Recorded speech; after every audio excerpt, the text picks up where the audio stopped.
ഇവിടെ ഈ ഹൈ റേഞ്ചിലൊക്കെ വന്നു കഴിഞ്ഞാൽ എല്ലാ വീട്ടിലും മാരുതിയാണ് കേട്ടോ. മിക്കവാറും ഓഫ് റോഡ് പോകുന്ന മഹീന്ദ്രകൾ ഒഴിച്ചു നിർത്തി കഴിഞ്ഞാൽ ബാക്കി എല്ലാ വീട്ടിലും സ്റ്റാൻഡേർഡ് കാർ എന്ന് പറയുന്നത് ഒരു മാരുതിയാണ്. കാരണം ചീപ്പാണ് മെയിൻറ്റെയിൻ ചെയ്യാനായിട്ട്, പാർട്സ് ഒന്നും വലിയ എക്സ്പെൻസീവ് അല്ല, ആൻഡ് എല്ലായിടത്തും സർവീസ് നെറ്റ്വർക്ക് ഉണ്ട്.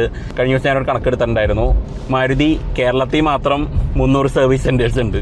അത് വലിയ നമ്പറാണ്. കാരണം ഒരു പെർസ്പെക്റ്റീവ് തരാൻ വേണ്ടിയിട്ട് ഇപ്പോൾ നമ്മൾ പറയും മാരുതിയുടെ വണ്ടി നമുക്ക് ടൊയോട്ടയിൽ കിട്ടുന്നു, പക്ഷേ Toyota has only 30 service centres ആ ഒരു അക്രോസ് കേരള നോക്കുകയാണെങ്കിൽ. അതുപോലെ Mahindra has only 43, Tata has only around 50, Kia പോലത്തെ ബ്രാൻഡ്സിനൊക്കെ 18 സർവീസ് സെൻറ്ററൊക്കെ ഉള്ളൂ. നമുക്ക് കുറേയധികം സർവീസ് സെൻ്റർ ഒന്നും വേണ്ട, വീടിൻ്റെ അടുത്ത് ഒരെണ്ണം മതി. പക്ഷേ വെൻ യു ആർ ട്രാവലിംഗ് നമുക്കൊരു അഷുറൻസ് ആണ്, ലൈക്ക് ഇത്രയധികം നെറ്റ്വർക്ക് ഉണ്ട് എന്നുള്ളത്.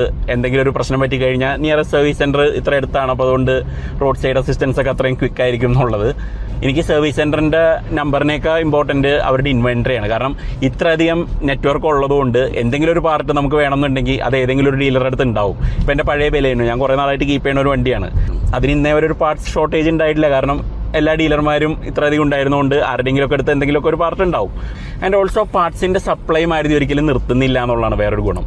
ഇപ്പോൾ നമ്മൾ പലപ്പോഴും മാരുതി കോ ബ്രാൻഡഡ് പ്രോഡക്ട്സ് നമ്മൾ ടൊയോട്ടയിൽ നിന്ന് മേടിക്കുമ്പോൾ നമ്മൾ ഓക്കെ അത് നോർമൽ ആ വണ്ടിയും ഈ വണ്ടിയും ഒരേപോലെ അല്ലേ എന്ന് വിചാരിക്കും. പക്ഷേ ചില പാർട്സ് ആ ഒരു വണ്ടിക്ക് സ്പെസിഫിക് ആയിട്ടുള്ളതൊന്നും ചിലപ്പോൾ പിന്നീട് കിട്ടില്ല.